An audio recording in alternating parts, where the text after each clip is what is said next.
sino may mga ama sa pamamahay? Lahat siguro, maliban lang yung ibang, wala nang ama, di ba? Pero natural ngayon, kada household mayroong ama. Ang ama, siya ang tagagabay sa kanyang mga anak. Our father's law, word in our house is a law. Pag sinabi ng tatay no na, uwi ka na ng alas 5 after ng klase, uwi ka talaga, unless mapapalo ka talaga. Kailangan mo mag-straight talaga, mga kababayan. Yung nanay naman, ang nanay medyo, konsentidor yan. Pag nagkasala, mga anak, tatabunan niya o ano-ano. Pero ang tatay, walang tatay na gustong mapariwara ang kanyang anak. Sa ating bansa, mga kababayan, meron tayong mga pambansang pambansang ganyan, pambansang bulaklak. Anong pambansang bulaklak? Sampagita, pambansang hayop, kalabaw. May pangbansang ganito, Alam niyo yon? Pero, hindi natin ini-expect, nagkaroon tayo ng pambansang tatay. Sino yon? Yon, si Duterte. Tumayo talaga si Brad. Meron tayo, ngayon hindi lang siya naging pambansang tatay. Ewan ko anong nangyari, bakit maraming siyang anak doon sa ibang bansa.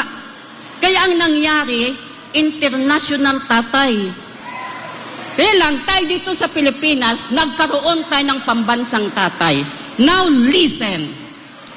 Kung we respect our tatay, and we believe in him, kasi merong kasabihan, the father is always right. Diba Brad? Yun. The father is always right. Ngayon, wala ditong ating tatay ng bansa. But his voice is shouting and ringing in our ears. Anong sabi niya?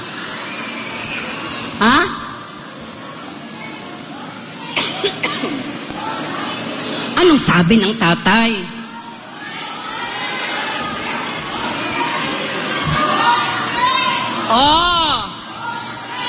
Sabi ng tatay, vote straight. Ano ba yun? Vote straight PDP.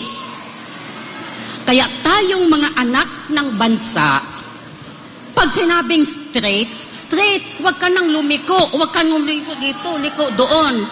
Huwag ka nang mamayabas. Kung ang turo ng tatay, sundin because he knows better than us.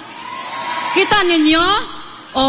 Ngayon sigaw tayo, Tatay Digong, Tatay Digong, Tatay Digong. Pag hindi mo sinunod ang tatay mo, do not call him tatay. Matigas ang ulo mo. Gumawa ka ng sarili mong Pag sinabi niyang straight. Huwag ka nang duman dito sa kaliwa, dito sa kanan, or saan ba.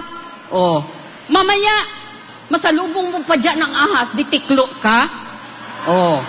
Diba? Maraming nangangahas ngayon. Kaya dumiretso na kayo.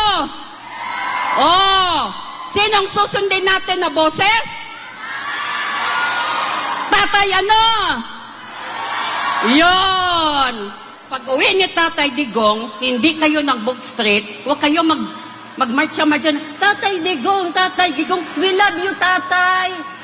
Ganyan na, nakikita natin. We love you, Tatay Digong. You can only say you love Tatay Digong if you follow his words.